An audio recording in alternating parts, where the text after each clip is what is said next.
If you love chilling mysteries, unsolved cases, and a touch of mom-style humor, Moms and Mysteries is the podcast you've been searching for. Hey guys, I'm Mandy. And I'm Melissa. Join us every Tuesday for Moms and Mysteries, your gateway to gripping, well-researched true crime stories. Each week, we deep dive into a variety of mind-boggling cases as we shed light on everything from heists to whodunits. We're your go-to podcast for mysteries with a motherly touch. Subscribe now to Moms and Mysteries wherever you get your podcasts. Criminology is a true crime podcast that may contain discussion about violent or disturbing topics. Listener discretion is advised.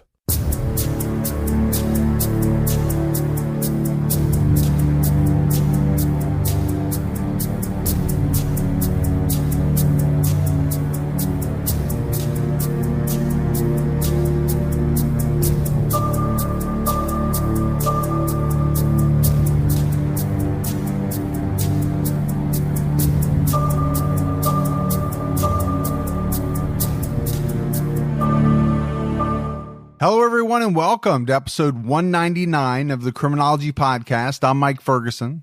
And this is Mike Morford. Mr. Morford, what's going on with you?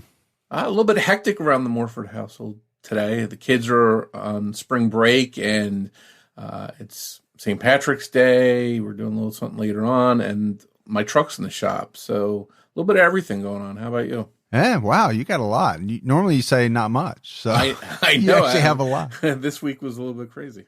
Yeah, no, I'm doing good. Getting ready for the tournament, the basketball tournament. That's usually my favorite time of year. Still watching the news, still keep my eye on this Ukraine situation. There's a lot going on in the world. There's no doubt about that.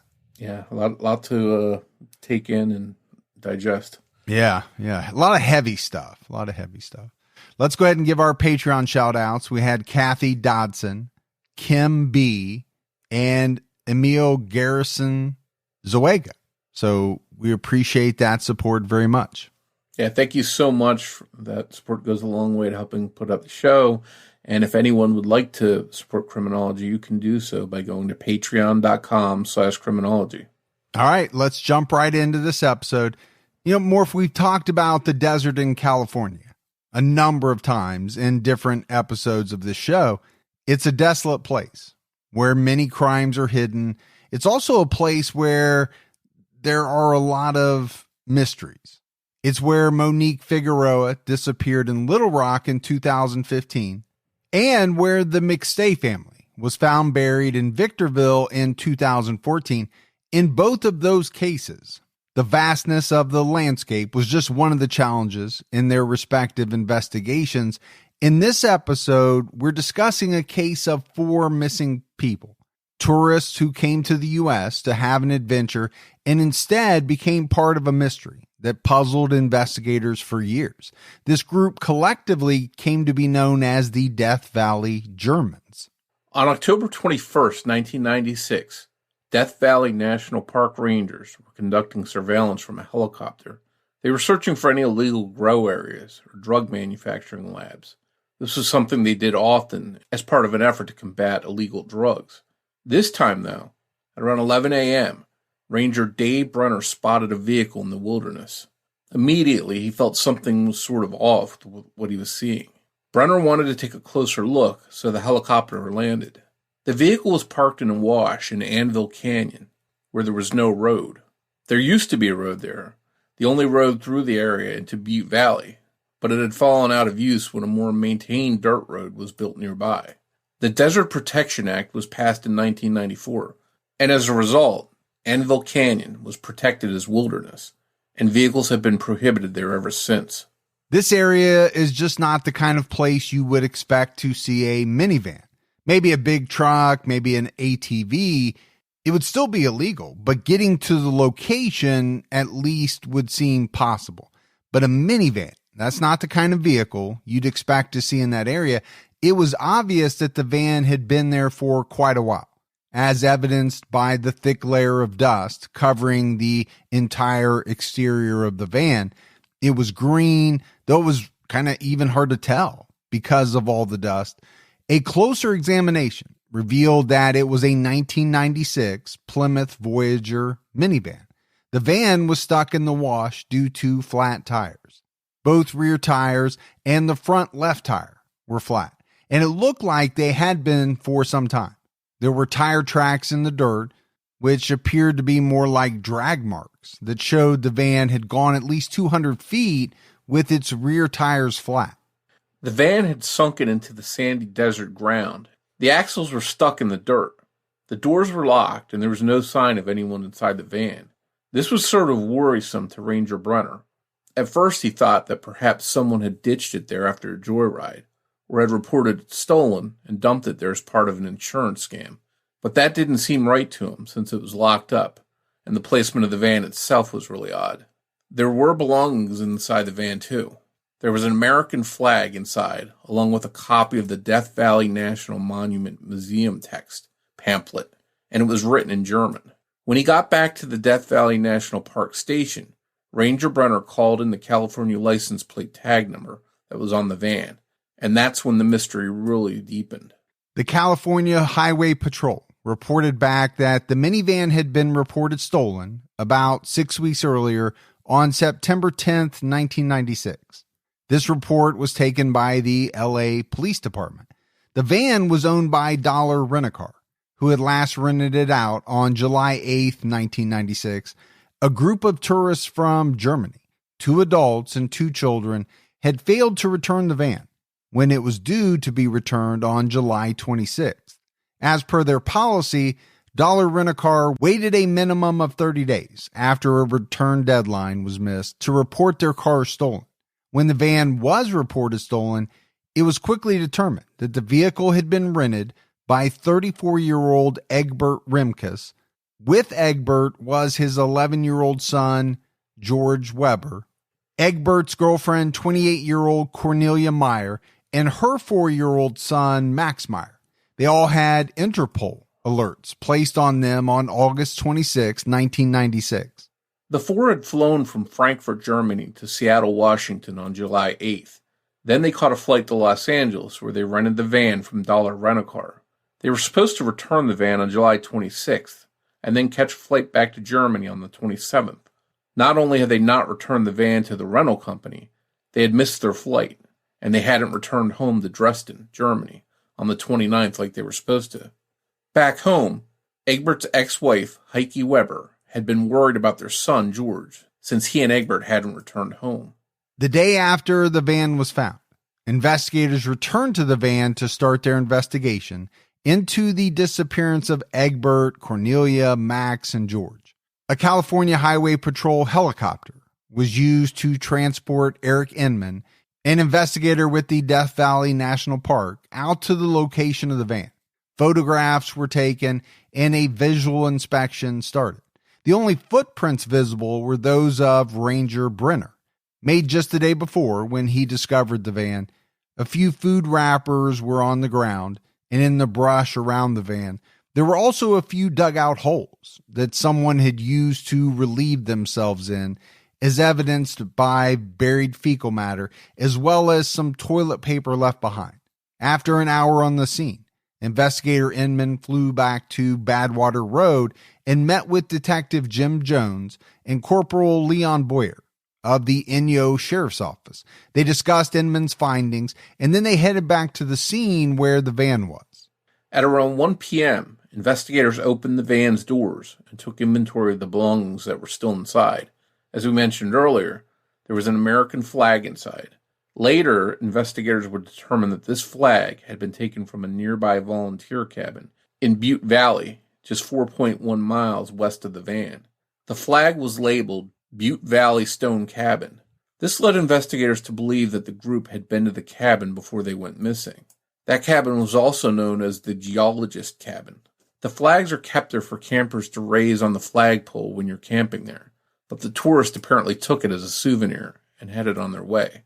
Also, as we mentioned, there was a copy of the Death Valley National Monument Museum text pamphlet, and it was written in German. This made sense to investigators since the group were German, and likely bought this pamphlet to aid in their trip. Other belongings inside the van included luggage, clothing, toys, a jack and small spare tire, a tent, one Coleman sleeping bag inside of its box, and another empty Coleman sleeping bag box. There were also 3 bottles of Bud Ice beer, 2 were unopened, and 1 was empty.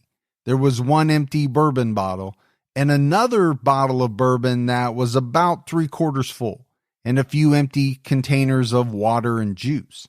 Egbert's Swiss bank cards, a Citicorp card, a pipe for smoking tobacco, and a 35mm Praktica camera with a few undeveloped rolls of film were also found inside. At around 2 p.m., after an hour of searching, the van was towed from Anvil Canyon to Miller's Towing Impound Lot in Lone Pine, California. Rangers looked through the old visitor's logs from the various sites around Death Valley.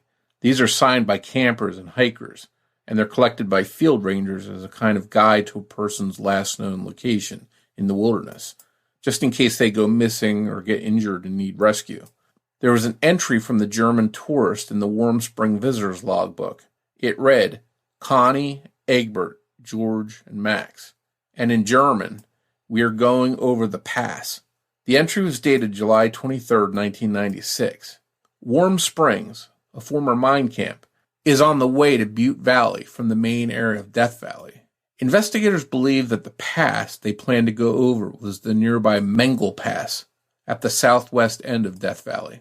So, Morf, I think we need to take a minute, kind of talk about this investigation and really talk about it in the context of the environment that they're working in. Very different, right? From, being in the suburbs or in a very developed area. This is very desolate. I mean, we're talking desert type area here. There's not all that much around. Yeah, I think it's a very unforgiving environment. It's hot. You've got nothing but sand. And if you're hurt or lost, I don't know where you go to try and find help. What direction do you head in? Especially if you don't know that area, you don't have the skills to navigate. So if these people got hurt or lost out there, it was a bad situation for sure. Well, and you have to wonder what, authorities were thinking. Okay, had a problem with the vehicle, perhaps. So then the 4 passengers had to set out on foot. You have this evidence of them digging holes to go to the bathroom. Again, in this environment, much different, right? If I break down on the side of the road, well, I can probably walk to a house somewhere around close to where I live. This is not that type of place. Backtracking over the movements of the tourists, Rangers found that 2 German copies of Death Valley National Monument Museum text were purchased from the Furnace Creek Visitor Center on July 22nd, which was not an everyday occurrence. Rangers also couldn't find any sign of where the tourists had stayed. They know they hadn't checked into the Stovepipe Wells Resort, the nearby Furnace Creek Inn, or the Furnace Creek Ranch. And they hadn't registered to camp at the Furnace Creek campground. Investigators knew that they had their work cut out for them as they began to organize a search. A ground search started on October 23rd at 10 a.m. The search party included multiple trackers from the Indian Wells Valley Search and Rescue Group, the China Lake Mountain Rescue Group, and 8 Kern County Sheriff's mounted search and rescue units. The China Lake Mountain Rescue Group found a directional clue about 1.7 miles east of the van. There was a large bush, more like tumbleweed material, and next to it there was a large flat indentation like someone had sat down in the bush's shade. There was also a bottle of Bud Ice sitting down in the sand, like someone sat it down, placed it next to them. This gave investigators an area to focus on as they searched. Unfortunately, though, nothing else was found that day from the van eastward to the mouth of Anvil Canyon at Warm Spring Road. A second day of searching started on October 24th. The previous search teams resumed their canvass, and search crews from Nye County, Inyo County, and Nevada showed up to help. 2 helicopters were also used, both to search and to help get supplies to the searchers so they wouldn't have to carry around so much gear with them through the desert. This time, the area from the van eastward to the head of Anvil Canyon at Willow Spring was searched. This covered much of Anvil Canyon.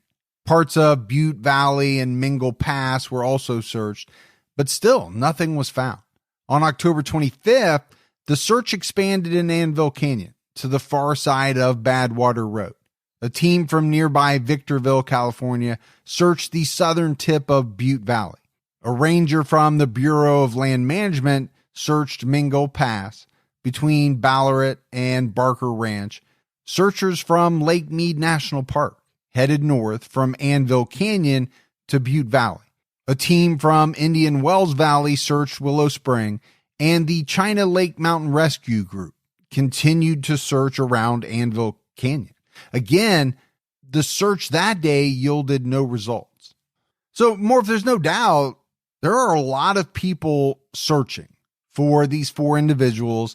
There are a lot of resources that have been, kind of put into the search. I do want to go back and talk about Barker Ranch.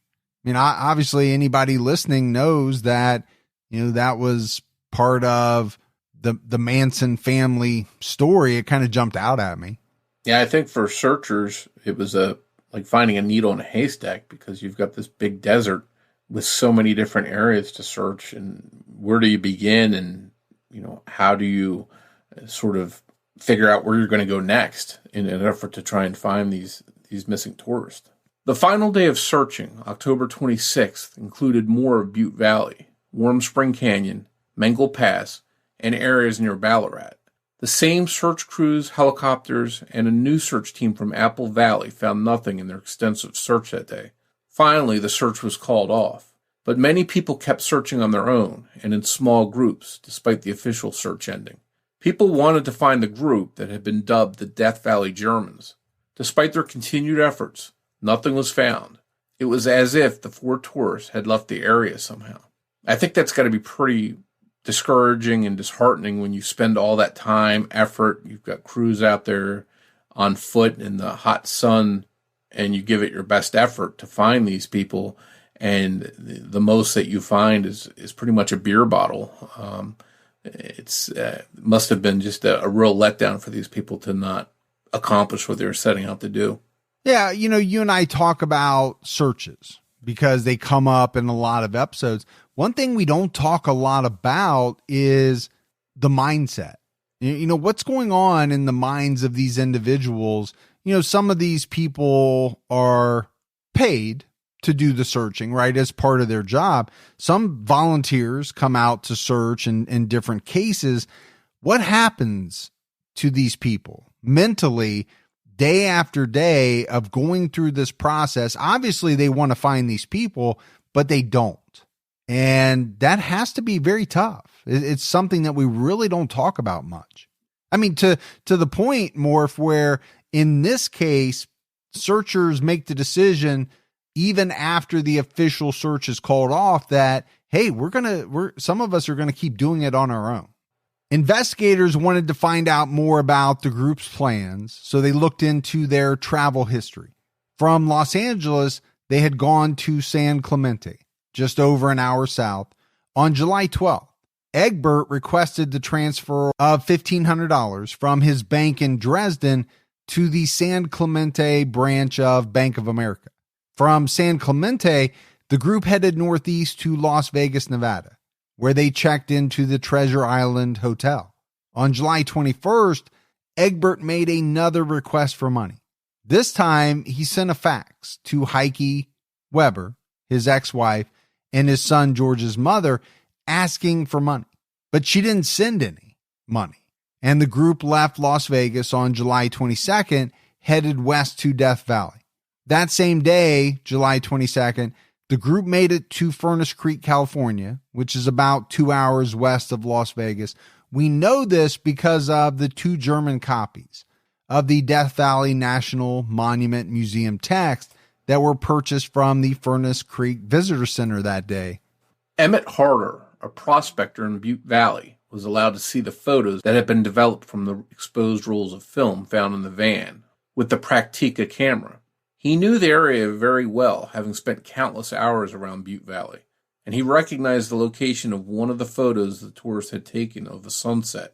It was in Hanapa Canyon, less than 20 miles north of Warm Spring Canyon.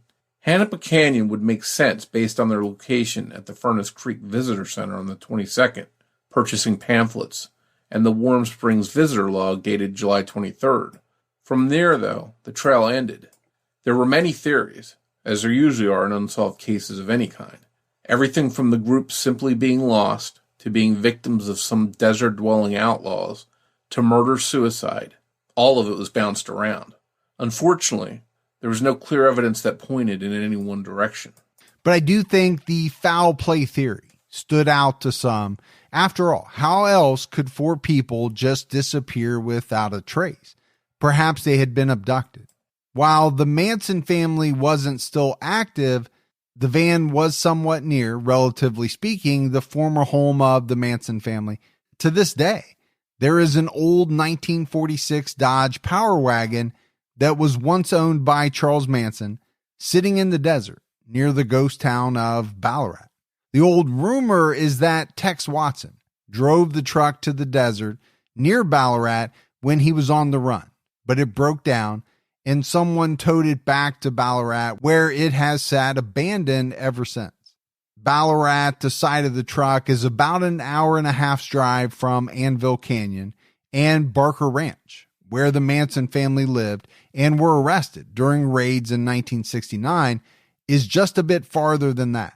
I think this theory may have gained traction due to movies such as The Hills Have Eyes, which shows groups of cannibals that live in the desert terrorizing a family. Now, I don't know if that makes a whole lot of sense, that there are really groups of cannibals living out in the desert, and that had something to do with the disappearance of the Death Valley Germans, but it's out there. And you know, Morf, in all of these cases that we do, when you look online, you will see a plethora of theories, some from the very plausible to what you would have to call pretty absurd.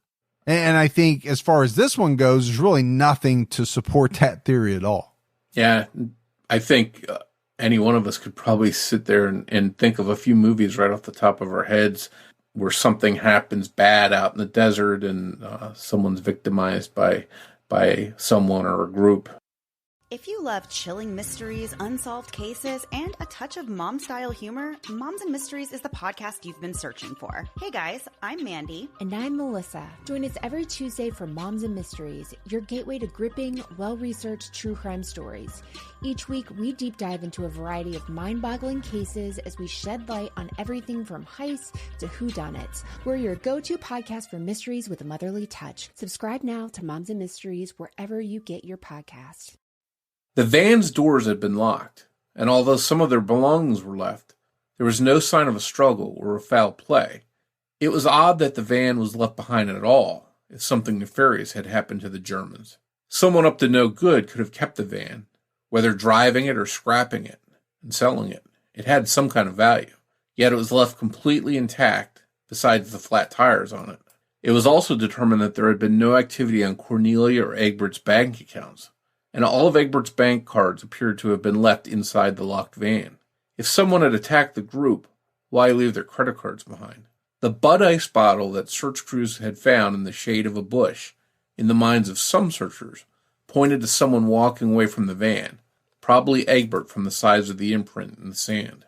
There's also a military base not far from where the van was found, which some believed could have been a destination for the Germans.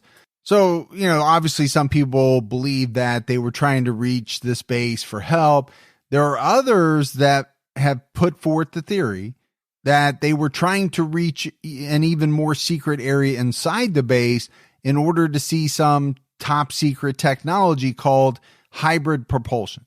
So this theory is that the group did make it there, where they may have been killed for seeing too much. Again, Morf, I think this is one of those theories that a lot of people say is very far-fetched. And if the group did go there, it was probably more to try to get help. But again, there's simply no evidence that they even went to that base.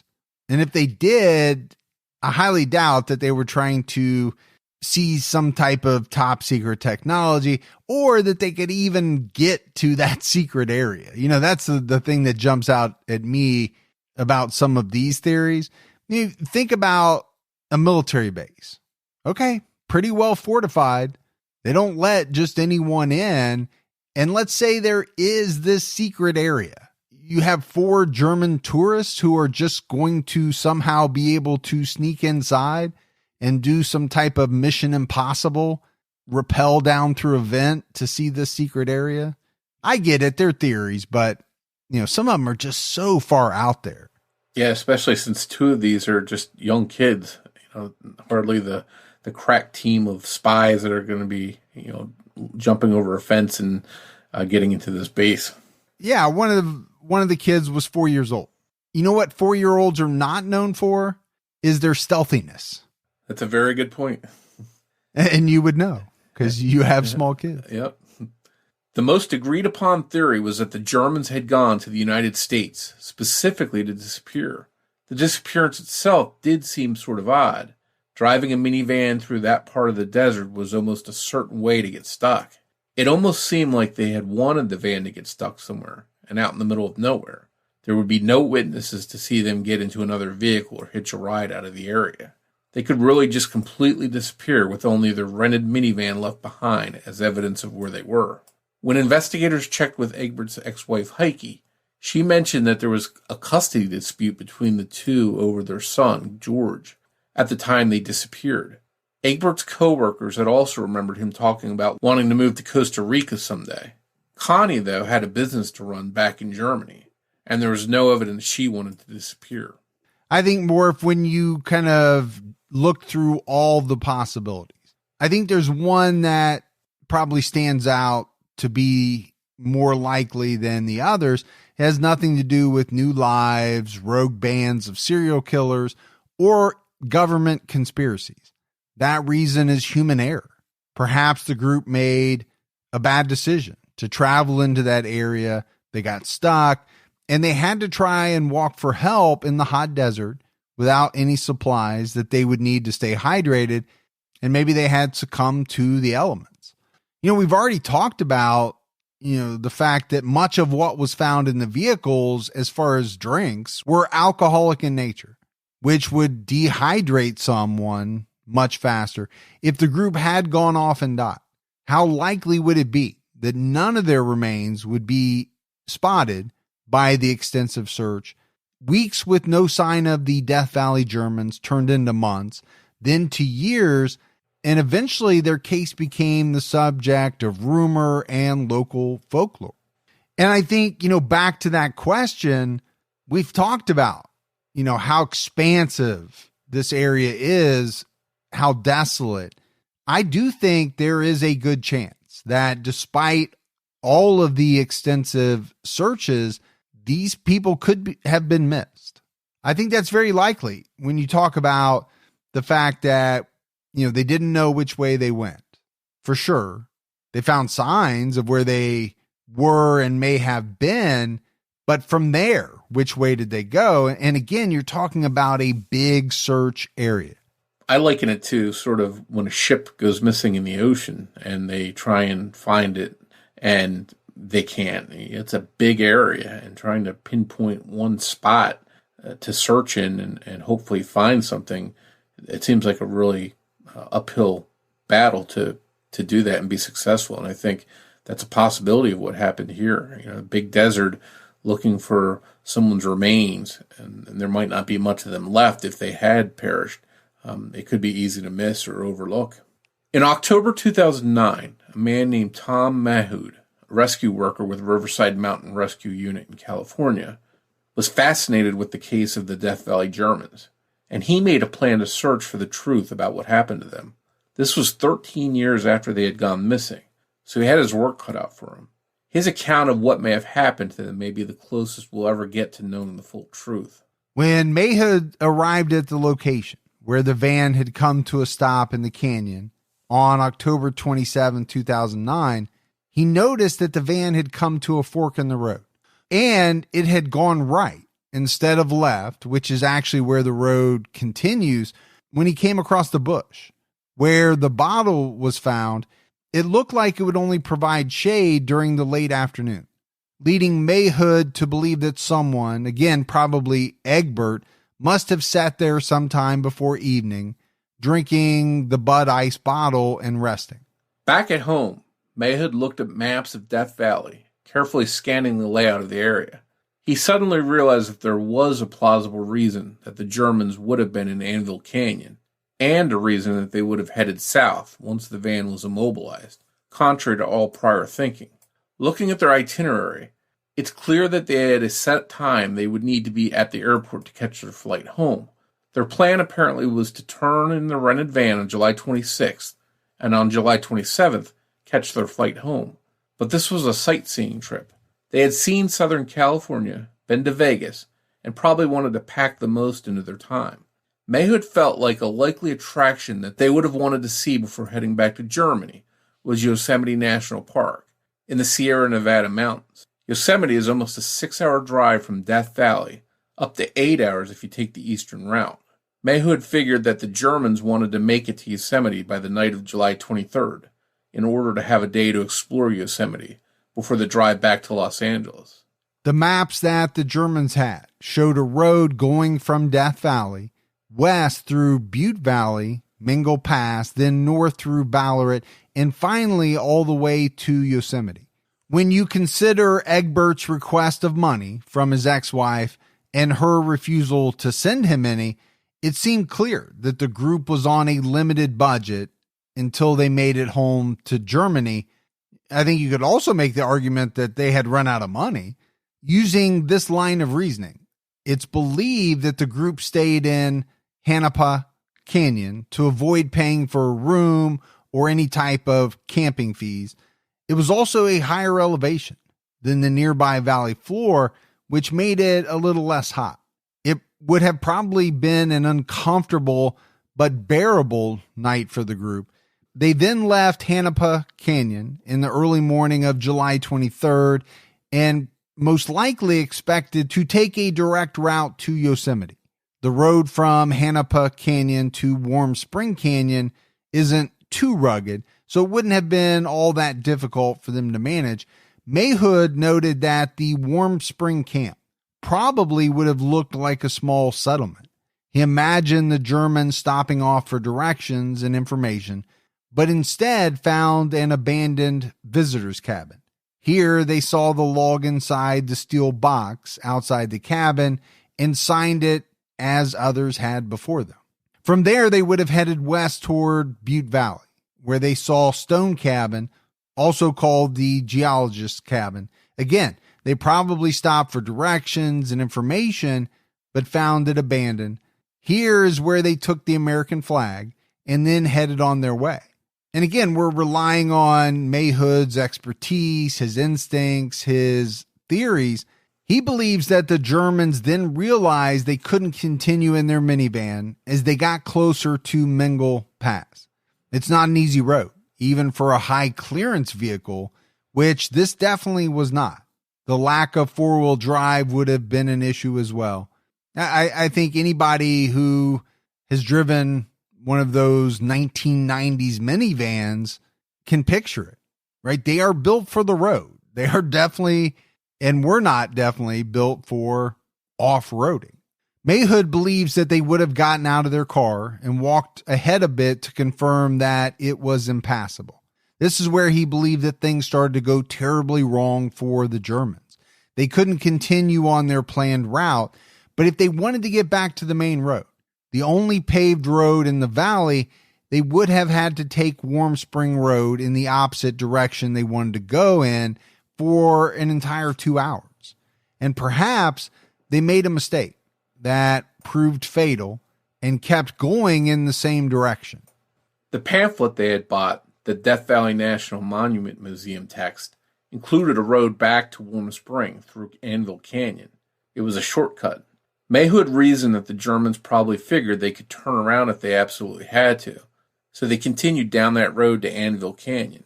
International vacations aren't cheap, and time's limited, so they really wanted to make the most of their trip, and they likely wanted to go to Yosemite. By this point, it was late afternoon, and they were racing against time. From their spot near Mingle Pass, Mahood believed that the tourists did backtrack a little, just to the stone cabin. This time, they turned right at Anvil Canyon. Mahood knew, because since he was so familiar with the area, that the first mile and a half of that route are fine, so it wouldn't have looked like they were even making a mistake turning in that direction. After all, the road was on a map. But pretty quickly, as Mahood has theorized, the group would have noticed that they were driving on soft sand in a front-wheel drive vehicle. If they slowed down at all, they most likely would sink into the sand like it was mud or snow. Because of this, once they noticed that it was too soft to drive in, it would have been too late to stop and turn around.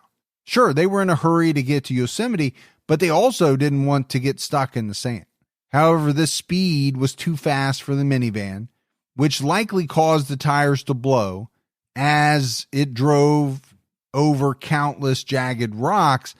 Unfortunately, they went right at the small fork in the road, but the road they were trying to follow went left. That put them on the side of the wash instead of on the road. Apparently, they tried to cut through the brush and gravel to get back to the road, but with 3 tires blown, eventually they got stuck. Yeah, and I've been pretty fortunate when I'm driving. I've done a lot of off-road driving, and I've never gotten stuck or had any mishaps out in the wilderness. But there were a couple times when I, got stuck for a moment, and I was like, oh, please, I hope I can get out of here, because I was out in the middle of nowhere. And fortunately, with 4-wheel drive, I was able to work my way out of there. But I can just imagine that hapless feeling they may have had sinking in the sand and realize we're not getting out of here in this vehicle. That's got to be a very frightening feeling. Well, in those areas where you were off-roading, the one thing that you probably would have never done was take a 1996 Plymouth Voyager back into those areas, right? Front-wheel drive, low clearance. It could set you up for disaster. Now, these are German tourists. Do they know, number one, exactly what they're renting? Do they know exactly where they're going to be going and the terrain and all that stuff? I would say most likely not. Yeah, and they may have been under the belief that, hey, I see this little road on the map. That means we can drive on it. In reality, that's a road that's not really passable, but they may have made the mistake of jumping on that road. Or it's unadvisable to try to take that road in this type of vehicle. But again, if you're in a country that you're unfamiliar with and you have a map and you see a road, what do you think? Okay, I should be able to go there. And I think at this point, they would have realized they needed help getting the van back to the rental company before they made their flight. Thinking back the way they came, it's likely there hadn't been anyone else on their entire route, or they wouldn't have continued in the direction they were heading in the first place. So it makes sense that they wouldn't immediately think to turn right back. On the map, China Lake Naval Weapons Station would have only been about 9 miles south of where they were stuck. Could this have been their destination? Mahood believes that Egbert would have been sitting by the bush in the small amount of shade it provided, figuring out what to do. He would have walked back to the van to talk to Connie and the children. Mahood believes they spent the night in the van due to the dugout holes that were used as toilets. In the morning, they headed east, back to the bush where Egbert set the Bud Ice bottle down. And then they turned south toward China Lake Naval Weapons Station. Mahood came to this realization because south toward China Lake Station was the only direction that hadn't really been thoroughly searched. He also asked himself, how far can people with children make it through one of the least hospitable places on earth without any gear? I think in his mind, he thought not very likely too far. While some believe that the previous searches coming up empty proved that the Germans had planned their disappearances or had been taken from the area, Mahood believed the reason they hadn't been found was simply because the area they were in hadn't been searched. Mahood and fellow RMRU rescuer Les Walker set out on a search heading south. From the bush where the Bud Ice bottle was found, they hiked south toward Squaw Spring, where they stopped to search for water. Mahood noted that though there are springs with running water there, if you don't know they're there, The brush surrounding the springs obscured them from view. It took the two of them, with all of their experience, over half an hour to find the water, despite knowing that it was there someplace. The German tourists would have been really thirsty and likely wouldn't have found this water source.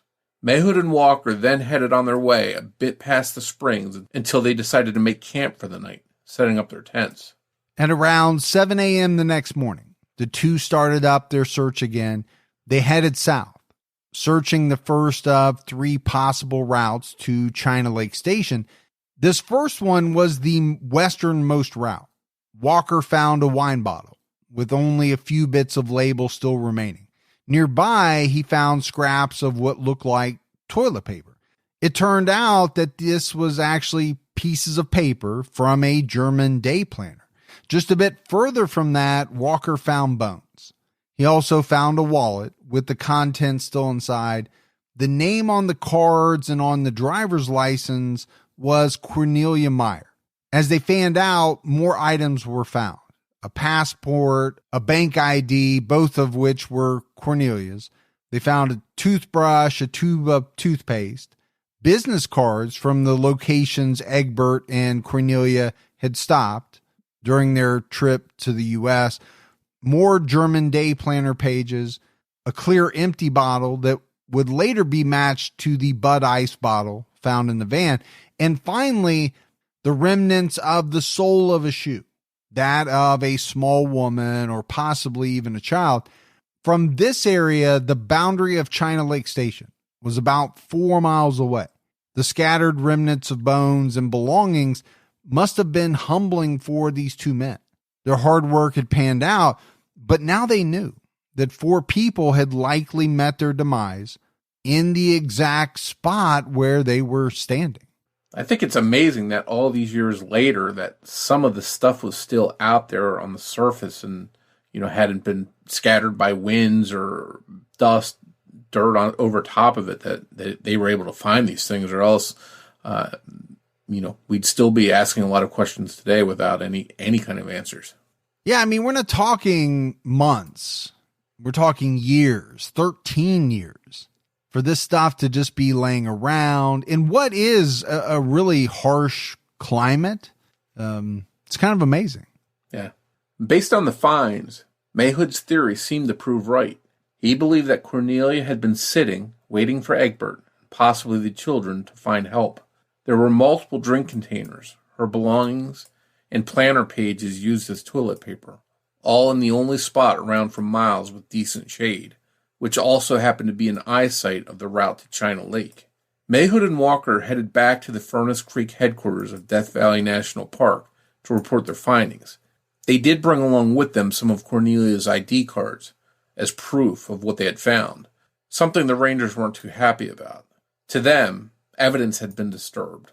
On the other hand, the authorities were thrilled that the Germans may have been found and that there was an ID nearby instead of just completely unidentified remains. And so I get that, Morf. I think one of the first things that probably popped into the Rangers' heads was something that was probably drilled into them, as is drilled into most law enforcement. Do not disturb evidence, right? You and I have talked about that a lot.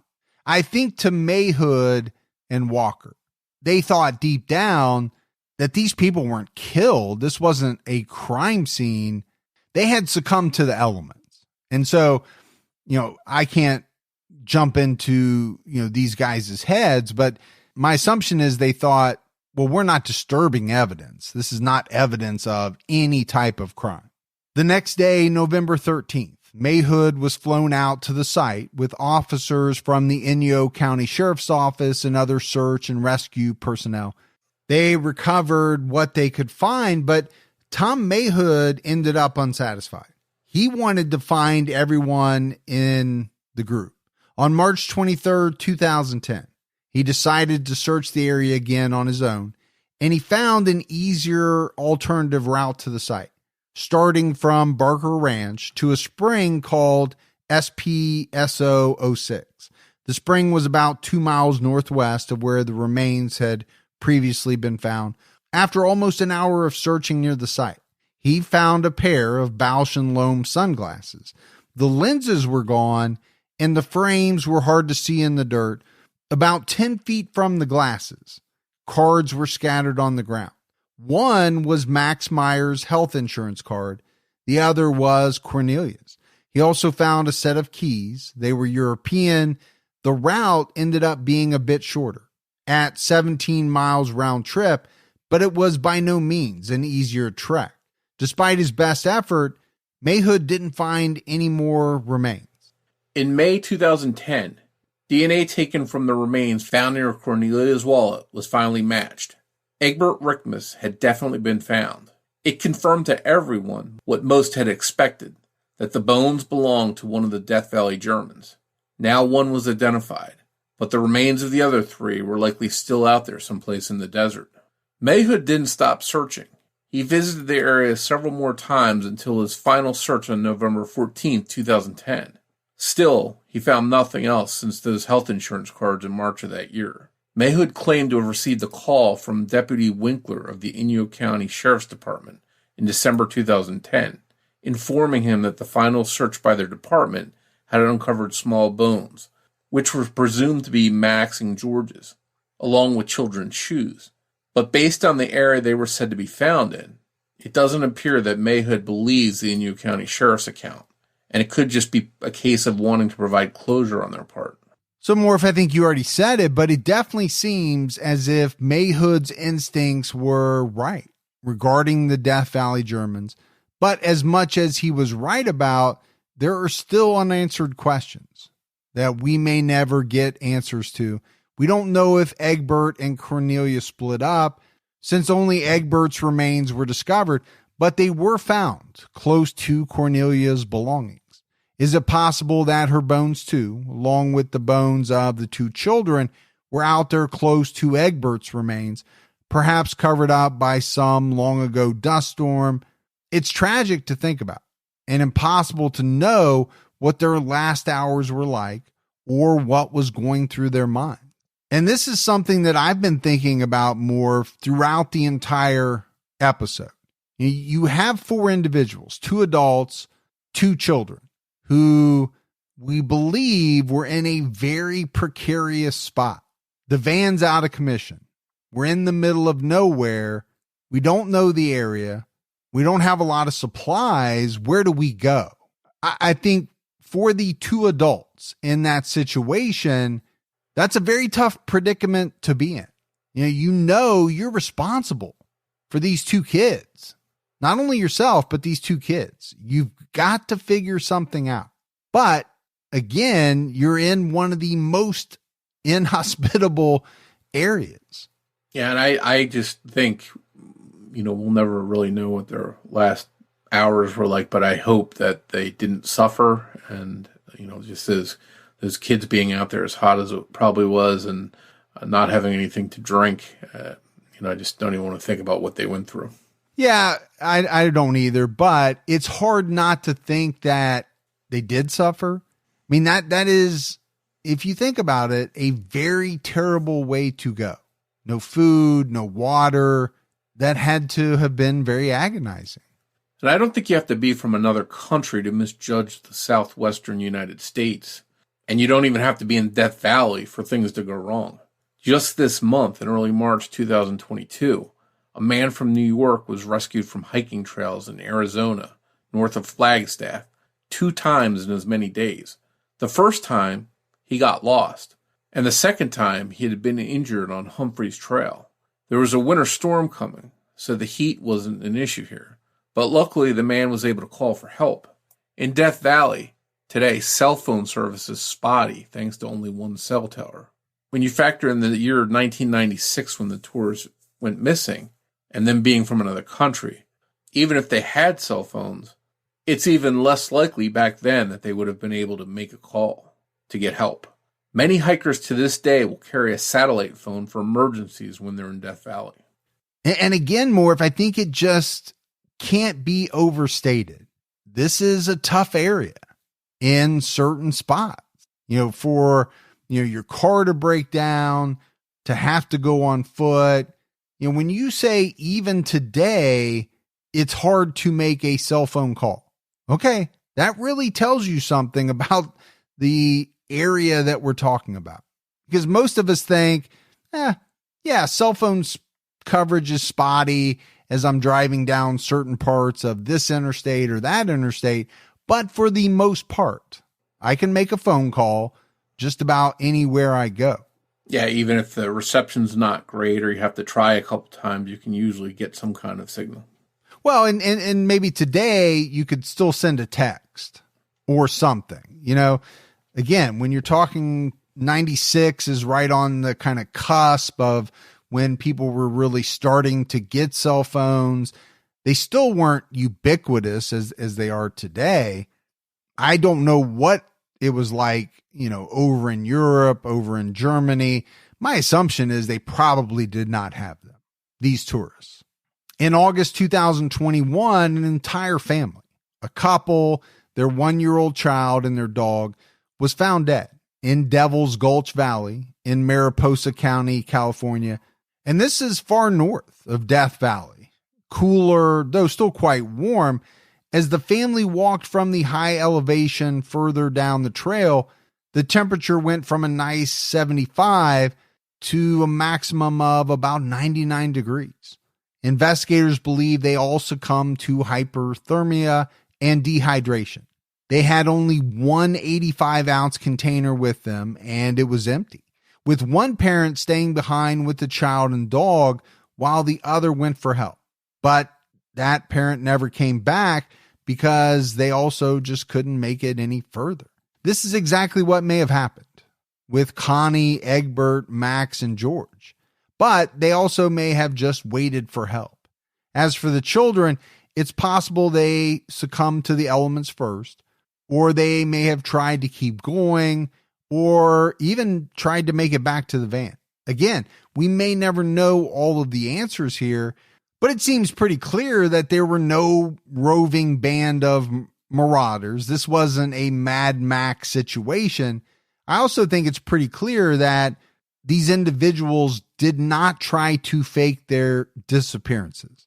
This was 4 people trying to have fun during a vacation in another country, completely unaware that they were ill-equipped for the journey they were on. It was a tragic case of death by misadventure in Death Valley. But I also think that this is a fascinating case, a fascinating story. It's tragic because you're talking about, 2 adults and 2 children losing their lives.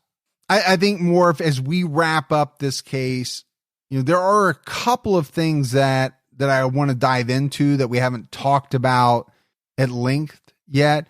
The first thing that kind of jumped out to me is Egbert's request to his ex-wife for money. And there have been reports that money wasn't sent. Now, I don't know the details around it. Did she just flat out refuse to send it, or she didn't have it? I don't know. But it's pretty much thought that there was no money sent. So you have to ask the question, what did that lack of money, and I'm not placing the blame on her at all here, but what did that lack of money do to kind of exacerbate their situation, right? They want to do all these things. You're on vacation. You want to try to see things, but now you're doing it at a real disadvantage. Your budget is severely limited. So that means your options are limited. You maybe can't afford to stay at certain places along the way. So you're trying to rush it to get from one place to another. I think you have to factor that in. Did it cause, or at the very least, exacerbate this situation? Yeah, I think it's easy to see them cutting corners and maybe saying, well, we'll drive, keep driving, we won't stop, we'll just rest in the van and we'll save a little bit of money that way.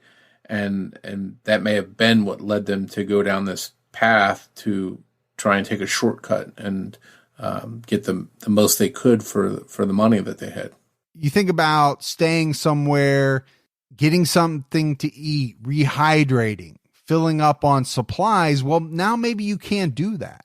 And so maybe they were left with, we have what we have. We still are going to get to Yosemite, but we're in unideal circumstances, to say the least. And to your point, does that change your decision-making process, right? Do you try to take a shortcut that then becomes very risky? I think it's just all things to factor in. Yeah, what's scary about this case for me is it just shows that you can go out, somewhat prepared. I don't know if this family was fully prepared to be out in that situation. They had a vehicle that was drivable, it had gas. They obviously didn't plan on needing all kinds of gear and stuff, but it's just scary to know that one mistake out in the elements, out in the wilderness or a place you're not familiar with, can lead to devastating consequences. And, just me thinking about next time I go out with my family in an area like this where I'm not familiar with it, it's going to make me maybe take some extra precautions. Yeah, no, I think that's absolutely right. And then the second thing that I want to talk about is Tom Mahood. I mean, this guy really stood out to me. As far as I know, he really had no vested interest in this case other than a drive to want to know what happened to these individuals. He spent a lot of time, probably spent a lot of his own money just because he wanted to try to solve this mystery. And you really have to commend him, because I think without Tom Mahood, there may still be a lot of missing pieces to this story.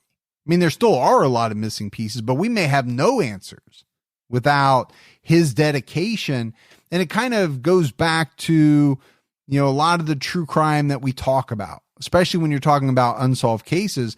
There are a lot of people like Tom Mahood out there who spend their own time, their free time, sometimes spend their own money to try to research and dig in and get to the bottom of some of these unsolved cases, just because I think it eats at them, at some people, right? They want to know the answers.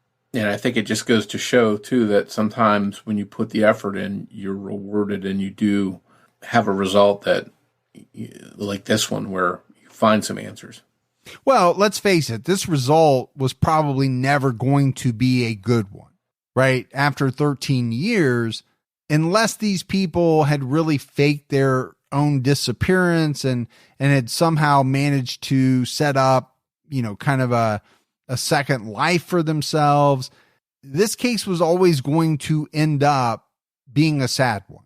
But at least we have some of the answers now. Thanks goes out to Sonny Lannon for help with research and writing in this episode.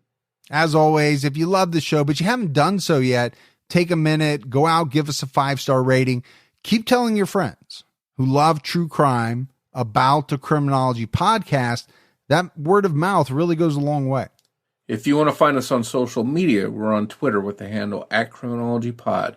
You can also find us on Facebook by searching for Criminology Podcast, or by joining our Facebook discussion group, Criminology Podcast Discussion and Fans. So Morf, that is it for our episode on the Death Valley Germans. But we'll be back with everyone next Saturday night with a brand new episode of Criminology. So until then, for Mike and Morf, we'll talk to you next week. Take care, everyone.